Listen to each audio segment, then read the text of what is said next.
tolaklah rasa sakit itu, dan rasa sakit itu akan hilang. Jangan mau lama-lama sakit. Kalau kamu nggak mau sakit, nggak akan sakit. Tapi karena kamu mau memasukkan rasa sakit itu dalam dirimu, ya sakit. Jadi tolak aja rasa sakit itu. Kamu akan bahagia karena hidupmu harmonis, lahir dan batin.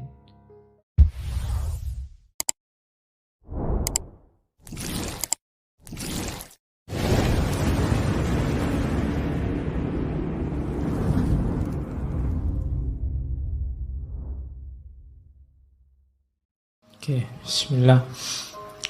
Assalamualaikum warahmatullahi wabarakatuh. Bismillah, kita lanjutkan ngaji kita. Nah, gimana caranya manusia biar selaras? Ya, lakukan hal yang baik. Yang baik itu apa? Yang harmoni dengan alam, harmoni dengan akal, harmoni dengan Tuhan. Kamu tidak harmonis dengan salah satu ini aja, tidak akan bisa baik hidupmu. Kalau kamu nggak harmonis dengan alam, kamu sakit. Manusia itu kan, tubuhmu ini kan bagian dari alam. Kalau kamu nggak harmonis, kamu pasti sakit. Nggak harmonis itu salah satu unsurnya terlalu banyak, itu kan nggak harmonis. Terlalu banyak air ya kembung, terlalu banyak angin masuk angin, terlalu banyak apalagi unsur-unsur hidupmu kan banyak itu. Coba terlalu banyak gula, diabetes, itu karena nggak harmonis. Oke, terlalu banyak ketawa, stres. Terlalu banyak, pokoknya terlalu banyak. Atau terlalu kekurangan, itu nggak harmonis juga. Harus harmonis sama alam. Yang kedua, harmonis dalam pikiran. Pikiran nggak seimbang, ya itu tadi, stres. Nggak bisa mikir, hidupmu mesti kacau. Dan yang ketiga, harmonis sama Tuhan. Ini lebih bahaya lagi. Kok enggak sholat mas? Hubungan saya sedang enggak harmonis sama Tuhan. Ya. Itu mewatiri itu. Hati-hati. Nah, saya baru bisa ranjang aku sementara. Enggak. Nah, harus harmonis lagi. Kenapa harus harmonis sama Tuhan? Karena alam semesta dan akalmu dan dirimu itu berjalannya, prosedurnya adalah logosnya Tuhan. Ketika kamu tidak harmonis sama Tuhan, itu kayak tadi, komputer kehilangan prosesor. Tidak akan jalan, hidupmu mesti kacau. Tidak ada tujuannya. Kan nanti ada filosofi yang ngomong tujuan itu. Sekarang tariklah tujuan terus-terusan. Haus, minum. Kalau sudah minum, lega. Kalau sudah lega, ngapain? Terus, itu kan filsafat namanya teleologis, mengejar tujuan. Puncaknya tujuan nanti ke Tuhan. Kawin. Biar punya anak. Kalau sudah punya anak, ngapain? Kalau sudah itu, terus ngapain? Terus kamu tarik. Ketemunya juga logosnya Tuhan nanti. Maka harus harmonis. Hidupmu itu baik kalau harmoni. Jadi harmoni itu porsional dan proporsional. Takarannya pas itu harmoni. Tidak lebih, tidak kurang. Oke. Jadi kalau ingin hidupmu yang baik, yang pertama itu. Yang kedua rumusnya, hidup baik atau tidak baik. Tadi kan kita pakai akal. Yang di luar kontrol kita, itu tidak bisa disebut baik dan tidak baik, katanya filosof Stoa. Kamu kan tadi pingin harmonis dengan alam, dengan akal, dengan Tuhan. Ketika kamu berusaha untuk harmonis dengan tiga hal ini, ya sejauh yang bisa kamu kontrol. Yang tidak bisa dikontrol, ya tidak masuk hitungan. Pak, saya pingin harmonis dengan planet Mars, Pak, ya kadoan. Susah. Pak, saya pengen harmonis. Tidak, harmonis itu dengan yang deket-deket, yang terjangkau, yang bisa kamu kontrol. Gimana caranya agar ngaji ini lebih santai? Nah, itu kan bisa di dalam jangkauan kita. Tapi yang di luar jangkauan ya tidak usah dihitung. Kalau dihitung ya di luar kontrol kita. Gimana caranya yang di ngaji malam ini masuk surga semua. Wah, itu kita di luar kontrol kita. Bisanya cuma mendoakan. Ya syukur-syukur besok kita bisa ngaji filsafat bareng-bareng di sana. Kalau enggak ya berarti ada yang kececeran itu berarti. Oke. Jadi harmoni tidak harmoni jadi tanggung jawab kita, terkena nilai atas diri kita kalau itu dalam jangkauan kita. Yang di luar jangkauan kita enggak. Misalnya, ini tetanggaku kulitnya putih-putih, aku sendiri kok hitam ya, oh, ini harusnya jadi putih. Enggak, itu di luar jangkauanmu. Kulitmu hitam kan kamu enggak minta juga. Kalau bahasanya Ghazali, itu bedanya kholq sama khuluq. Kalau kholq itu paketan dari Allah, kita ya sudah diterima aja. Tapi kalau khuluq itu dari kita. Kholq itu kan rambutmu keriting apa enggak, kulitmu hitam apa enggak, bibirmu kayak gimana, itu kan Allah. Kamu enggak dosa, enggak apa-apa. Tapi kalau khuluq ini hubungannya sama dosa, berada dalam kontrolmu. Makanya enggak usah galau kalau rambutku keriting ya Pak, kulitku kok hitam ya Pak. Kamu enggak dosa, tenang aja, enggak usah galau. Iya. Jadi enggak usah terlalu stres gara-gara kholq, karena itu di luar jangkauanmu. Tapi sekarang kan bisa diputihkan Pak. Iya. Ya bisa aja. Apa susahnya sih mutihkan, kamu tinggal beli kapur sama. Iya. Ya bagi yang punya uang mungkin berada dalam jangkauannya, mutihkan. Tapi yang nggak punya kayak kita kan di luar jangkauan kita. Jadi nggak usah galau dengan sesuatu yang di luar jangkauanmu. Pak, saya itu ingin menyelamatkan Ahok ya Pak. Gimana caranya? Nggak usah. Di luar jangkauanmu itu nggak usah ndaki-ndaki, nggak nyampe. Wong kamu besok bisa makan apa enggak masih mikir mau menyelamatkan Ahok. Jauh. Jadi yang di luar kontrolmu enggak. Jadi baik atau buruk itu dalam yang bisa kamu kontrol. Jadi yang pertama tadi rumusnya, baik itu yang harmonis. Yang kedua, baik atau buruk itu yang bisa kamu kontrol. Terus yang ketiga, tadi kan disuruh harmonis. Harmonis dengan alam, harmonis dengan akal, harmonis dengan Tuhan, itu jawabannya satu. Melakukan kebajikan. Kebajikan itu berarti apa? Melakukan hal yang utama. Semua yang baik, semua yang berakhlak, semua yang bajik, itu hasilnya harmoni. Begitu ada yang melakukan yang tidak baik, tidak bajik tadi, lahirnya mesti chaos. Kenapa kok kacau? Karena banyak yang tidak menetapi kebajikan. Begitu ada satu yang tidak jujur, mesti nanti yang bersangkutan dengan dunia ketidakjujuran itu akan kacau. Misalnya saya bohong, harusnya saya masuk, saya tidak masuk, dan aku diem-diem aja, tidak ngomong-ngomong. Itu kan kacau, kamu datang ke sini kosong kacau. Gara-gara ketidakbajikan satu. Maka harmonis itu akan lahir kalau kita melakukan hal-hal yang bajik, yang baik. Rumus ketiga. Jadi kalau ingin jadi orang baik, yang pertama targetnya kebaikan itu harmoni. Yang kedua, baik atau tidak itu hanya dalam hal-hal yang bisa kita kontrol saja. Yang enggak, ya enggak bisa baik, enggak bisa buruk. Yang ketiga, harmoni itu akan lahir melalui kebajikan. Enggak mungkin dari hal-hal yang tidak bajik akan lahir harmoni.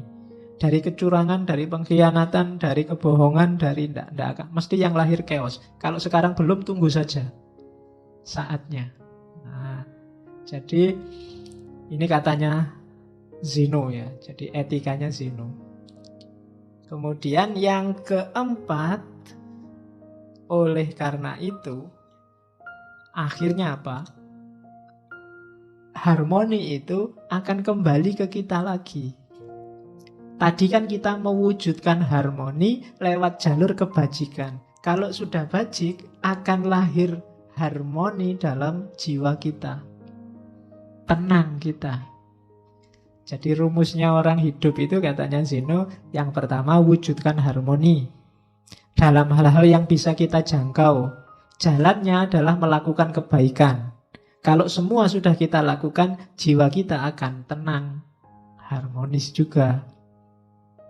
Jadi 4. Kalau kita bisa mewujudkan 4 ini, kita akan hidupnya enak.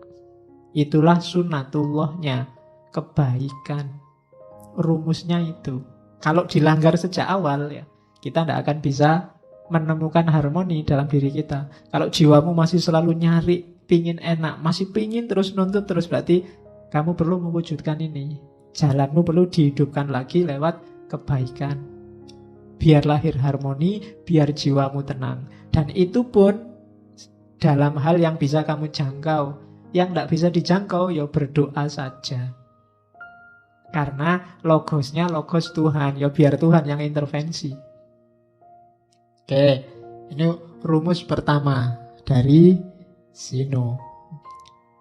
Terus kelanjutannya tadi, kalau sudah harmonis tadi, baik pikiranmu maupun lingkunganmu, yang terjadi apa? Yang terjadi kebahagiaan. Kamu pasti bahagia. Oke. Nah, tadi kan ada yang loncat sedikit. Kalau ingin harmoni, lakukan kebaikan. Gimana caranya kita ketemu kebaikan? Pakai akal sehat, akal jernih. Ya. Jadi harus menggunakan akal sehat. Tidak cuma minyak goreng yang pakai akal sehat. Kamu juga dalam hidupmu harus pakai akal yang sehat, akal yang jernih. Akalmu itu sudah ketumpuk informasimu macam-macam, sehingga seringkali tidak jernih. Ada yang pakai kacamata hitam, jadi lihat apa-apa warnanya hitam, kabeh. Ada yang pakai kacamata hijau, lihat apa-apa dianggapnya semua warnanya hijau. Ada yang pakai kacamata merah, lihat apa-apa dianggap merah. Wah, merah itu, PKI itu jangan-jangan. Itu kan, karena kacamatanya merah. Ada yang pakai kacamata hitam, wah, apa-apa dilihatnya hitam. Ada yang pakai kacamata putih, kabeh dianggap putih. Nah, itu jadinya nggak jernih. Yang baik bisa kebalik-balik. Maka katanya kelompok Stoa, jadilah orang baik, jalannya berpikir yang benar, berpikir yang jernih. Orang harus mau objektif dalam berpikir. Itu jalannya kamu nemu kebaikan. Katanya Zeno, kejahatan itu tidak ada. Jahat itu terjadi ketika orang anti dengan akal sehat. Ketika orang menolak berpikir jernih, yang lahir pasti kejahatan. Ketika orang tidak mau berpikir, yang lahir pasti kejelekan. Karena yang bisa menemukan mana baik, mana buruk itu akalmu. Kenapa kok bukan perasaan, bukan emosi? Kelompok Stoa dikenal agak kritis terhadap emosi, terhadap rasa. Karena emosi sering tidak objektif. Yang baik bisa jelek karena kecenderungan emosi, atau sebaliknya, yang jelek kelihatan baik karena kecenderungan emosi, rasa. Sejelek apapun mungkin pacarmu, bagi kamu kan paling cantik. Itu rasa. Kalau temanmu objektif, enggak kok, dia enggak cantik, kamu kan marah. Ya enggak ya, dia sementara ini ya paling cantik, kecuali ada yang lain besok. Jadi rasa itu kan cenderung ke yang disukai dan anti dengan yang enggak disukai. Ini enggak jernih. Yang bisa jernih akal. Kalau kamu bilang, kamulah satu-satunya yang tercantik di dunia misalnya. Loh, pas kamu ngomong gitu itu, tenane, coba objektif. Ya enggak sih. Akal itu. Kalau akal disuruh, ya enggak. Di TV-TV yang lebih cantik ya banyak. Ya kan? Kalau akalmu mau jernih ya ora. Cuma kan, ya itu kan untuk PDKT. Jadi, kebahagiaan dalam kebaikan ketemunya dari akal sehat. Maka jagalah baik-baik akalmu biar sehat. Karena itu yang menjamin kamu masih manusia apa bukan. Jaminannya akalmu. Begitu akalmu meleset, ya kemanusiaanmu dipertanyakan. Karena dari situlah lahir kejahatan. Ada orang maling, itu mesti karena mikirnya nggak panjang. Ada orang ngerusak, mikirnya nggak panjang. Ada orang tawuran, mikirnya nggak panjang. Jadi biasakan berpikir agak panjang. Ada cerita bagus dari tradisi Zen. Jadi satu ketika ada guru Zen yang dimintai nasihat seorang prajurit. Guru, saya mau beli kebijaksanaan. Tidak minta ya, beli. Kasih saya kebijaksanaan paling mahal. Akhirnya dikasih. Oke, tapi mahal ini ya. Oke, tak bayar berapapun, dikasih. Katanya guru itu gini, tak kasih kebijaksanaan paling mahal. Sebelum kamu memutuskan sesuatu, majulah 3 langkah dan mundurlah 3 langkah. Baru lakukan keputusanmu.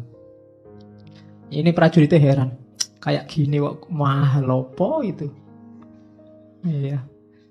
Begitu prajurit ini pulang, sampai rumah depan pintu lihat sandalnya orang lain. Istriku sama siapa ini di dalam? Kurang ajar. Begitu buka pintu kamar, bener di kamar ada yang tidur sama istrinya. Meskipun nggak kelihatan wajahnya. Oh, dia sudah marah, sudah nyabut pedang ini prajurit.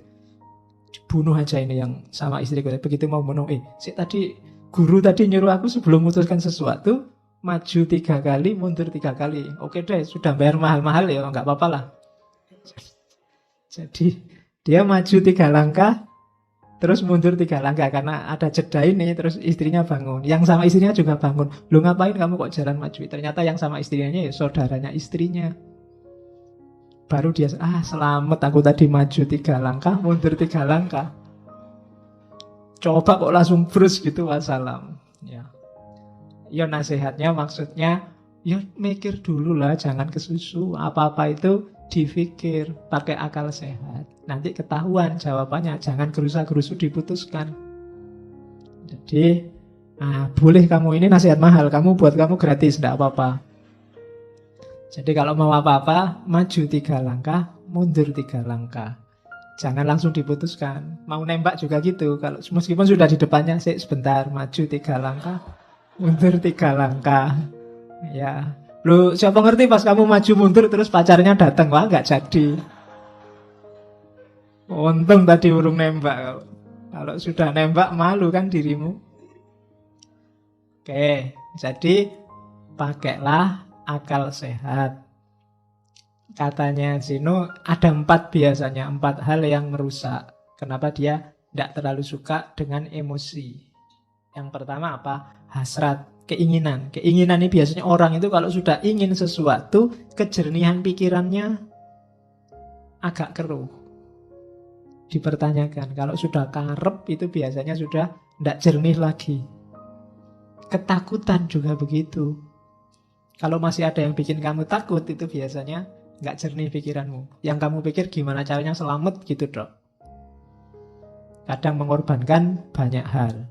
Kesenangan. Kalau sudah senang, main game bisa 3 hari 3 malam. Ada kan yang begitu, sampai tewas main game, itu kesenangan.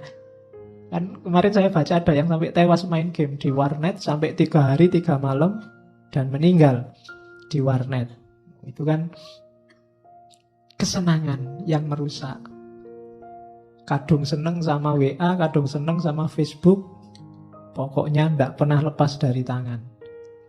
HP dicas aja dipegangi terus ngalang-ngalai sedang ngapain itu ya. Jadi HP sekarang jadi yang mengendalikanmu. Kayak binatang yang dikasih apa? Ditali itu, yang nali itu ya HPmu itu. Kamu selalu ke situ. Oke, jadi kesenangan. Hati-hati dengan kesenangan. Kesenanganmu apa? Itu kadang-kadang bikin pertimbanganmu nggak jernih. Wis kadung seneng. Nanti boleh kamu tulis di kamarmu besar-besar, hati-hati dengan keinginan, ketakutan, kesenangan, dan rasa sakit. Kalau rasa sakit ini biasanya dihindari. Rasa sakit, rasa nggak enak itu biasanya orang cenderung lari. Itu juga bikin pikiran nggak jernih. Dosen mau ngasih tugas, mau dikasih tugas nggak usah pak, karena kamu membayangkan susahnya bikin tugas. Kamu ndak mikir loh, kalau bolak-balik bikin tugas lama-lama kamu terbiasa loh. Punya pengalaman nulis itu luar biasa. Tapi kamu lebih suka menghindar karena membayangkan susahnya bikin tugas. Mau wajib bikin tesis atau tesis bisa diganti bayar saja. Bayar saja Pak. Mungkin gitu seandainya ditawari. Kenapa? Kamu membayangkan sakitnya bikin tesis. Tidak melihat manfaatnya. Kamu hanya menghindari susahnya. Nah itu rasa sakit. Orang biasanya nggak jernih mikirnya. Keinginan, ketakutan, kesenangan, rasa sakit, kamu waspadai. Karena sering bikin pikiranmu nggak jernih. Oke. Jadi gantilah 4 itu dengan berpikir jernih. Keinginanmu itu masuk akal enggak? Ketakutanmu itu masuk akal enggak? Kesenanganmu itu porsinya berapa persen harus dituruti, berapa persen harus dijauhi. Rasa sakit juga begitu. Dari situ kamu akan bisa menjalankan milih yang baik. Kalau sudah, kamu akan bahagia karena hidupmu harmonis, lahir dan batin. Itu rumusnya Stoa. Oke, terus. Dan itu nanti hubungannya dengan kontrol kita atas keinginan. Manusia itu memang fitrahnya dia bahagia kalau keinginannya tercapai. Berarti kunci kebahagiaanmu ada di keinginan. Maka pinter-pinterlah menegaskan keinginan. Begitu kamu keliru, kamu sedang bunuh diri. Bikin keinginan, rancang keinginan yang dalam kontrolmu, kayak tadi.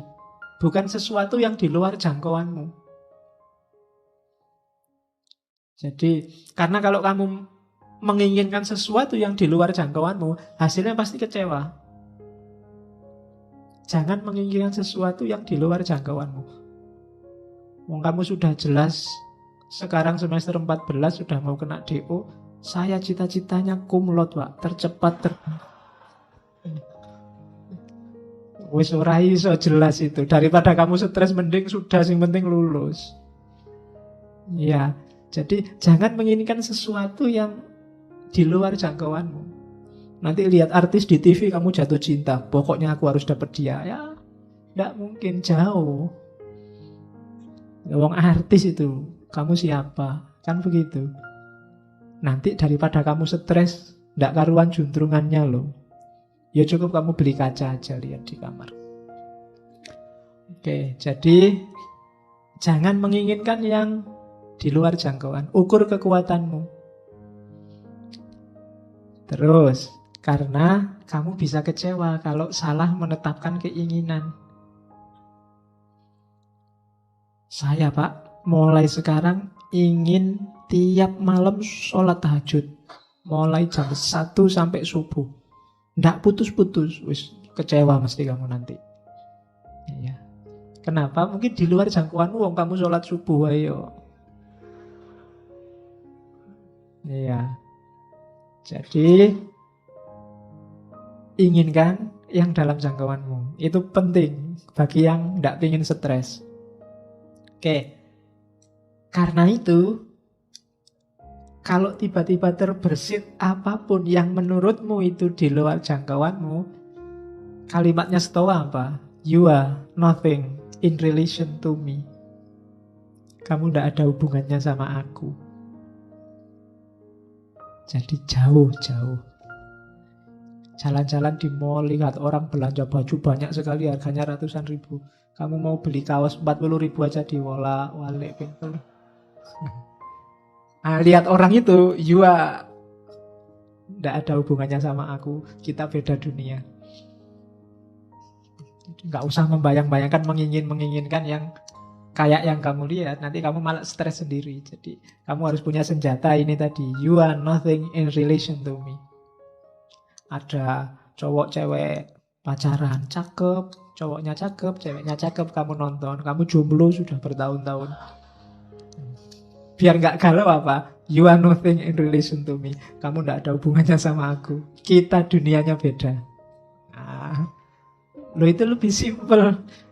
Lah daripada kamu stres, mau kamu mangkel marah, malah menghabiskan energi kayak tadi untuk yang sia-sia. Biarin aja lah, mereka punya dunia sendiri, aku punya dunia sendiri. Aku cukup nonton TV sendirian, di kamar sendirian, makan sendiri, masak sendiri. Oke, yo bikinlah nanti narasi-narasi untuk lebih baik sendiri, lebih merdeka sendiri. Ya sudah, apa-apalah untuk menghibur diri. Jadi inginkan yang bisa kamu kontrol. Untuk yang tidak bisa kamu kontrol, kok tiba-tiba kamu berhasrat, katakan you are nothing in relation to me. Kamu tidak nyambung lagi, kita frekuensinya beda. Nah gitu aja kan, lebih nyaman, lebih enak daripada kamu stres. Ada orang dinasehati baik-baik nggak manut, oh ya sudah, you are nothing in relation to me, kita beda jalur. Kan gitu. Kamu kan sering begitu, ada orang pikirannya beda sama kamu, terus kamu marah-marahin, dia juga marah-marahin kamu. Yang frekuensinya beda, dia apa-apain ya nggak nyambung. Tinggal kamu putus saja, ya kita frekuensinya beda. You are nothing in relation to me. Kita beda dunia. Nah, jadi itu caranya untuk bahagia. Kontrol keinginan. Dari situlah nanti kamu ketemu kebebasan. Kalau ada yang tanya bebas itu apa?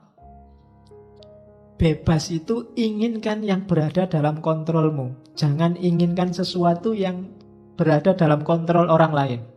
Kalau cita-citamu menginginkan sesuatu yang jadi milik atau dikontrol orang lain, maka saat itu juga kamu jadi budak. Budaknya siapa? Budaknya orang lain yang mengontrol keinginanmu tadi. Kalau cita-citamu misalnya jadi PNS, dan menurutmu di luar kontrolmu, maka kamu akan jadi budak orang yang mengontrol penerimaan PNS. Kalau cita-citamu ndak jomblo lagi, punya pasangan, padahal di luar kontrolmu, kamu akan dikontrol orang yang bisa ngasih kamu pasangan atau menjanjikanmu jadi pasangannya. Ya kan? Kalau cita-citamu harta, padahal itu belum waktunya dan di luar kontrolmu, maka kamu akan jadi budak orang yang bisa memberikanmu harta. Namanya jadi nggak bebas. Maka kalau kamu ingin bebas yang sejati, inginkan yang hanya dalam kontrolmu saja. Yang di luar kontrolmu nggak usah diinginkan. Jangankan di luar kontrolnya orang lain, di luar kontrolnya Allah pun jangan ditagih-tagih ya Allah, kok dulu aku anaknya orang desa, mbok aku anaknya presiden apa anaknya menteri. Ya kalau kamu yang diinginkan itu, kamu jadi tidak bebas. Kebebasan itu inginkan yang dalam kontrolmu. Jangan nagih sesuatu yang di luar kekuasaanmu. Dan kamu nggak dosa kok kalau hanya menginginkan yang dalam kontrolmu. Tidak apa-apa, wong kekuasaanmu cuma itu. Agama kan mengajarkan begitu. Kalau kamu sholat tidak kuat berdiri, ya duduk. Tidak usah iri dengan orang yang bisa berdiri. Yang berdiri juga begitu, jangan iri. Enak ya itu sholatnya duduk. Kalau pengen sholat duduk, sakit dulu. Kan begitu. Masing-masing punya jatahnya sendiri-sendiri. Ya mungkin jatahmu sekarang masih jomblo, yang lain jatahnya sudah punya pasangan. Itu biasa. Jadi tidak harus menginginkan yang di luar kuasamu. Kecuali janjane sudah dalam kuasamu, kamu nggak jomblo lagi. Tapi kamu milih jomblo, wah itu rasa dewe nanti. Iya, kamu akan galau mesti. Harusnya kamu ambil, tidak kamu ambil. Jadi bebas yang sejati itu apa? Bebas yang sejati itu menginginkan yang dalam kontrolmu, bukan yang di luar kontrol. Mari kita demo biar Donald Trump gak jadi presiden Amerika lagi. Kejauhan. Hasilnya mesti stres. Jadi ya yang deket-deket lah. Terlalu jauh kalau Donald Trump. Ya orang Indonesia ya presiden Indonesia. Kalau tidak kuat ya gubernur, gak kuat ya bupati. Kalau masih tidak kuat ya Pak RT, Pak RW misalnya loh. Itu kan dalam jangkauanmu, bukan yang di luar jangkauanmu. Kalau mimpimu terlalu besar, hasilnya kecewa. Atau kamu jadi budak yang bisa mewujudkan mimpimu. Jadi bebaslah. Bebaslah berarti apa? Inginkan hanya yang berada dalam jangkauanmu. Terus yang kedua, lanjutannya kebebasan. Kenapa sih ada yang tidak terjangkau? Ya, karena all can be free internally in mind, none can be free without in body. Kita itu akal sih bisa bebas, cuma mewujudkan isinya akal itu tidak bebas. Kamu mikir apa saja kan bisa, boleh. Tidak ada sanksinya malah. Satu-satunya yang bisa bebas murni itu kan cuma mikir, akal. Cuma mewujudkan pikiran itu tidak bebas. Kita sudah terikat. Kamu mikir seandainya aku bisa terbang ya, bisa di pikiran. Tapi kalau mau diwujudkan, kamu harus punya uang dulu terus naik pesawat. Tidak bebas. Kalau nggak punya uang ya tidak bisa kamu bisa terbang. Yo, kamu loncat dari atas gunung yo, terbang sebentar. Terus wassalam. Ya kan? Can be free, kita nggak bebas. Kalau mau diwujudkan tidak bebas sudah. Pak, saya pengen jadi presiden, bebas. Begitu ingin mewujudkan, itu baru tidak bebas. Macam-macam sudah halangannya, nggak sesederhana mikir. Makanya dulu pernah saya bilang, kebebasan yang sejati bisa dalam pikiran. Dalam hidup sehari-hari, halangannya banyak. Macam-macam, in body. Mungkin kamu sumuk, pinginnya segera kayak gini, pingin nyopot baju, terus kipas-kipas. Senang ini sudah. Tapi kan begitu banyak orang di sini kan kamu nggak bisa. Kalau kamu nyopot baju di sini, yang lain mesti bubar baunya. Kan nggak bebas kan kamu nyopot baju akhirnya. Kenapa? Ada yang lain, tapi di pikiran tadi kamu bebas. Menginginkan itu kan dalam pikiran. Bebas, kamu bisa. Kalau sekedar menginginkan bisa apa saja. Tapi kalau kamu tidak hati-hati, ketika keinginan ini kamu wujudkan, kamu akan dicegat oleh banyak sekali halangan, in body, realitas sehari-hari. Jadi rumusnya di situ. Itulah kenapa biar kamu nggak kecewa, aturlah keinginanmu. Biar nggak terlalu banyak kecewa. Jadi cita-citamu apa sih? Keinginanmu apa sih? Sesuaikan dengan kondisimu. Nggak sesuai juga nggak apa-apa, tapi ketika nggak sesuai, lahirnya kekecewaan atau perbudakan tadi. Kamu mikir memperkosa orang, itu kan di pikiran nggak masalah. Nggak ada orang hukum kamu, nggak ada orang, kamu saya tuntut karena membayangkan memperkosa aku toh, nggak iso. Kamu baru dituntut kalau perkosa beneran. Jadi bebas, pikiranmu itu kamu bikin apa aja bebas. Kamu ditolak, nembak ditolak terus, awas ya kamu nolak aku tak bayangke gua awas. Bayangke itu kan bebas di pikiran. Nggak ada orang bisa nyegat kamu bayangke sopo, itu kan nggak bisa. Sekarang kan kadang nggak cuma bayangkan, gambarkan, gambar pakai Photoshop itu. Bisa kayak gitu kan. Cuma ketika sudah masuk Photoshop, itu sudah halangannya banyak. In body kamu bisa dipenjara kalau gambar aneh-aneh. Itu sudah in body. Kalau in mind, bebas. Murni masih ada di pikiran, itu bebas. Nggak ada orang dituntut, nggak ada orang dimarahi. Pak, saya membayangkan seandainya saya jadi wali, Pak. Nah itu kan orang, ya ora apa-apa, mikir rodok ya ora apa-apa, cuma di pikiran. Tapi kalau mau diwujudkan, halangannya banyak. Jadi rumusnya itu, kebebasan itu bisa dalam kamu mikir. Tapi begitu mewujudkan bebas, kamu akan ketemu banyak sekali halangan-halangan. Karena hidup ini coraknya katanya Stoik tadi fatalistik. Terus tidak ada yang bisa mengusik kebahagiaan orang yang makomnya sudah wise, sudah bijaksana. Orang bijaksana itu tidak bisa sumpek. Kenapa? Tidak ada yang bisa mempengaruhi dia. Dia sudah kokoh. Uraiannya begini, misalnya, anggap apa wis yang paling bikin kamu tidak bahagia? Wah, saya nggak bahagia karena nggak lulus-lulus. Saya nggak bahagia karena kan banyak itu kamu munculkan di pikiranmu. Terus kamu galau. Kuncinya sebenarnya sederhana. Kamu jadi galau karena macam-macam tadi, karena kamu pedulikan semua itu. Cara paling gampang menghadapi itu semua, nggak usah dipedulikan. Nggak usah dimunculkan di pikiranmu, selesai. Pak, tesisku lho Pak, nggak tadi-tadi. Lah salah mbok pikir terus. Emangnya nek mbok pikir terus tesismu jadi tiba-tiba, kan enggak? Iya kan? Ya udah dikerjain aja tanpa harus galau. Wah ya memang satu-satunya jalan dikerjain. Ngapain energinya double, satu buat ngerjain, satu buat galau. Ya kerjain aja, nggak pakai galau. Yang bikin galau kan karena kamu tampilkan sendiri di pikiranmu, terus kamu sumpekkan dirimu. Kamu sumpekkan sendiri dirimu. Itu yang kuncinya sehingga kamu sumpek hidupmu. Wah ini nggak bisa Pak, saya mikir nggak ketemu jawabannya. Ya sudah, kalau nggak ketemu ngapain dipikir terus? Wong nggak bisa ketemu jawabannya.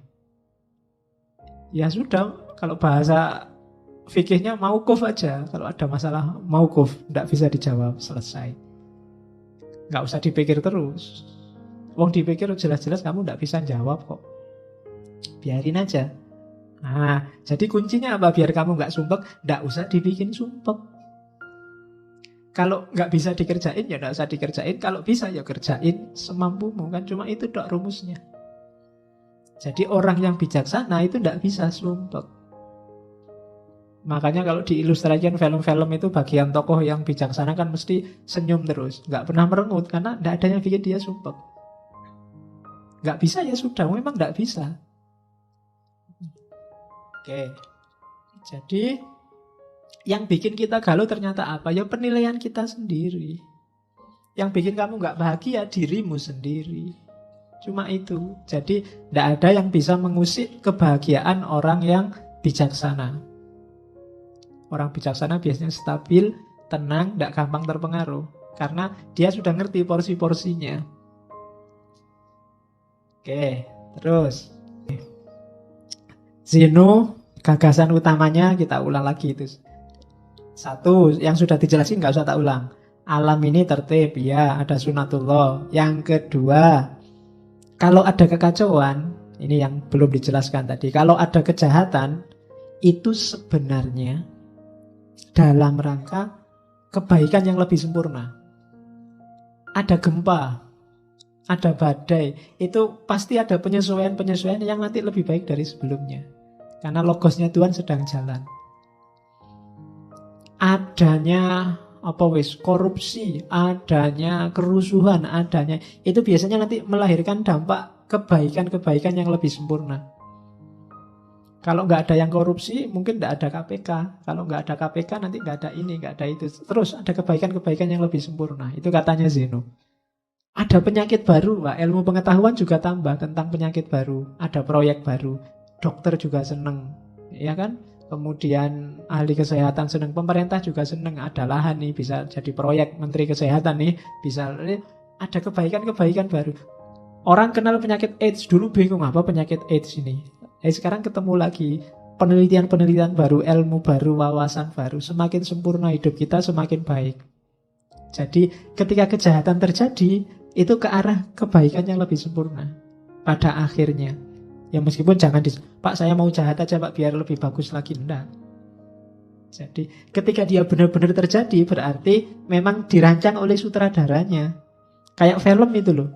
Kan enggak mungkin film dari awal sampai akhir enggak ada masalah, bangun pagi tidur lihat TV, bangun lagi tidur, enggak ada yang lebih baik. Tapi kalau ada konflik-konflik, ada kasus-kasus, orang akan semakin baik, semakin baik. Kayak kamu kan sering mengalami kasus, tapi begitu kamu ngalami, besoknya kamu semakin berkualitas hidupmu. Semakin baik, semakin baik. Habis diputus pacar kan semakin tangguh mentalmu, semakin ahli dalam, semakin gitu loh. Manfaatnya banyak, ya kan? Jadi enggak, kalau ada chaos, ada kejahatan, itu nanti ujungnya pasti kesempurnaan yang lebih. Terus yang ketiga, ya kalau ini fatalisme tadi, segala sesuatu terjadi sudah ada garisnya. Yang keempat, manusia itu bebas. Cuma bebas bukan berarti manusia nggak ditakdirkan. Hanya saja satu-satunya makhluk yang bisa nawar itu manusia. Nawar takdirnya. Ada yang menerima takdirnya, ada yang memberontak takdirnya, katanya Zeno. Saya tidak terima Pak, masa sama Allah ditakdirkan jadi orang Indonesia. Itu berontak takdirnya. Sama Allah dilahirkan jadi orang kecil. Saya kan kecil beneran. Nah, dua, memberontak sama menerima. Tidak masalah. Memberontak pun nanti kan tinggal dilihat setelah memberontak ngapain. Tidak mesti jelek. Terus seseorang dapat mencapai kebahagiaan dengan menerima bahwa apapun yang terjadi ya, bukan yang belum terjadi, adalah yang terbaik. Karena kalau yang belum terjadi kamu sebut yang terbaik, nanti kamu nggak ngapa-ngapain. Tapi yang sudah terjadi, jadi pasti yang terbaik. Kenapa yang terbaik? Ya sudah terjadi, nggak bisa diulang. Kalau kamu menganggap yang terjadi belum yang terbaik, mesti kamu terus kecewa. Kemudian mungkin takut, kemudian mungkin gelisah. Hasilnya chaos lagi. Terimalah segala yang terjadi sebagai yang terbaik. Semester ini IP ku 1, sekian. Ya itu yang terbaik sudah. Alhamdulillah masih ada bobotnya 1. Harusnya 0 itu nggak pernah masuk. Nah kan itu sudah terbaik. Ya. Oke. Saya sudah umur hampir 30 ini Pak, belum dapat pasangan. Ah itu yang terbaik. Ya. Oke, ya kamu nggak ngerti sih. Kalau kamu dapat pasangannya umur 17 dulu, kamu nggak akan nyampe sini sekarang. Nah, mungkin begitu. Jadi, ya itu yang terbaik. Pokoknya anggaplah semua yang terbaik. Itu Zeno. Terus ada lagi itu tadi. Ini kalimatnya Marcus Aurelius tadi, yang kaisar tadi, menurut saya bagus. Waste no more time arguing about what a good man should be. Be one. Ya, jangan buang-buang waktu lagi debat tentang orang baik itu kayak gimana. Be one, jadilah orang baik sudah. Nggak usah terlalu panjang diskusinya. Kalau tentang jadi orang baik, kamu nggak usah tanya orang baik itu kayak gimana sih Pak? Gini baik, nggak gitu baik, nah, kesuwen. Jadilah orang baik. Kamu sudah tahu, asal akalmu jalan. Ya, selama akalmu jernih, kamu akan bisa jadi orang baik tanpa harus panjang-panjang diskusi, katanya Marcus. Jadi waste no more time arguing about what a good man should be. Be one. Wis dadi wong apik. Oke, jadi kalau ada yang tanya, gimana caranya jadi orang baik? Ya jadilah orang baik. Kamu sudah bisa. Masa ada yang tidak bisa jadi orang baik? Bisa. Cuma mungkin kamu tidak mau aja atau malas aja. Pasti bisa. Tidak ada orang yang tidak bisa jadi orang baik asal pikiranmu jernih. Ya kan? Karena di Stoa ini pikiran jernih itu nanti jadi modusnya, mengalahkan segalanya. Nah, ya ini katanya Marcus lagi. He who lives in harmony with himself live in harmony with the universe. Ia yang hidup harmonis dengan dirinya sendiri akan hidup harmonis dengan alam semesta. Kalau kamu sama dirimu sendiri nggak harmonis, ya kamu nggak mungkin harmonis dengan alam. Kamu sama dirimu sendiri nggak damai. Nggak damai itu bisa pikiran sama perbuatanmu beda. Bisa antar pikiran kamu nggak jelas antara ya dan tidak. Itu namanya nggak harmonis. Pingin mutusin apa tapi nggak bisa. Pingin A tapi yang terjadi B, itu nggak harmonis sudah. Kalau dalam dirimu sendiri perang terus, oh ya sudah, kamu nggak akan bisa harmonis dengan alam semesta. Maka harmonislah. Apalagi sama orang lain, sama dirimu sendiri kamu gegeran terus. Gimana sih aku ini, bikin malu aja. Gimana sih aku ini, kan sering gitu kan. Kok bodoh banget ya aku ini tadi. Nah itu kamu sama dirimu sendiri aja gegeran. Apalagi sama orang lain. Maka he who lives in harmony with himself lives in harmony with the universe. Itu Marcus Aurelius. Oke. Nah katanya Marcus lagi, reject your sense of injury and the injury itself disappears. Tolaklah rasa sakit itu dan rasa sakit itu akan hilang. Jangan mau lama-lama sakit. Patah hati misalnya, kasih waktu aja secukupnya. Atau tolaklah. Diputus sih diputus. Nggak pakai sakit sih ya biasa aja. Kemarin berdua, sekarang sendiri. Kan cuma itu aja situasinya. Kalau kamu nggak mau sakit, nggak akan sakit. Hanya kamu mau sakit sih. Akhirnya dipikir-pikir sendiri, dibikin-bikin puisi sendiri, dibikin terus. Jadi terus kamu sumpek sendiri. Jadi tolak aja rasa sakit itu. Habis dimarahi dosen, sakit hatiku. Lah ngapain? Enggak, aku enggak mau sakit. Enggak sakit. Tapi karena kamu mau memasukkan rasa sakit itu dalam dirimu, ya sakit. Jadi reject your sense of injury and the injury itself disappears. Wong kamu baca WA aja kadang mangkel, kadang marah, kadang sakit, lu ngapain? Wong yang bikin ngawur kok, kadang ngarang-ngarang, kadang bohong. Kamu sudah ngerti hoak itu loh, kamu marah. Lah kok mau-maunya kamu menghabiskan energi untuk marah terhadap sesuatu yang tidak ada hubungannya sama dirimu. Kamu sakit tentang sesuatu yang menurut kamu itu tidak benar. Tidak benar kok bikin kamu sakit, ya nggak usah. Jadi reject, tolaklah rasa sakit itu dan dia akan hilang. Itu yang katanya Marcus Aurelius. Jadi jangan mau sakit, jangan mau galau. Kuncinya lagi-lagi ternyata di pikiran. Kamu sendiri yang mendramatisir. Sehingga kasus biasa-biasa kayak film India. Jadi kamu terus nangis, padahal ya biasa aja. Ya kayak kapan tadi apa ya, saya dapat WA yang anak kecil ayamnya mati terus dia nangis itu. Itu kan ayam mati biasa, tapi ya karena anak kecil nangis. Kalau kamu ikut nangis juga, itu baru bahaya. Jadi yang kayak gitu kamu nggak bisa menolak. Ada banyak hal yang sudahlah, itu nggak penting. Ini rumus terakhirnya, realistis. Realistis itu apa? Do not seek to have everything that happens as you wish, but wish for everything to happen as it actually does happen. Jangan berusaha agar segalanya terjadi seperti yang engkau inginkan, namun inginkanlah agar segalanya terjadi seperti yang seharusnya terjadi. Jadi inginkan yang seharusnya, bukan inginkan sesuai keinginanmu. Bukan mengusahakan sesuai keinginanmu. Jadi saya pinginnya sih nggak belajar Pak, tapi nilaiku bagus. Nah itu karepmu lah ngono kuwi. Itu loh. Sunnatullahnya kalau pingin nilai bagus, belajar. Jadi berusahalah agar yang kamu inginkan itu yang seharusnya terjadi, hidupmu lebih damai. Hidupmu akan tenang. Kalau yang kamu inginkan jadi basisnya bukan keinginanmu tapi realitasnya, itulah yang namanya realistis. Ya saya realistis saja Pak. Kalau jadi milioner mungkin tidak bisa, jutawan mungkin bisa lah kalau besok kira-kira kerjaan saya ini, itu namanya realistis. Yang kamu hitung bukan keinginanmu. Kalau manut keinginanmu sih pengenmu jadi orang paling kaya se-Indonesia, tapi ya orang mungkin. Nah itu namanya melihat fakta berdasarkan realitas, bukan berdasarkan keinginanmu.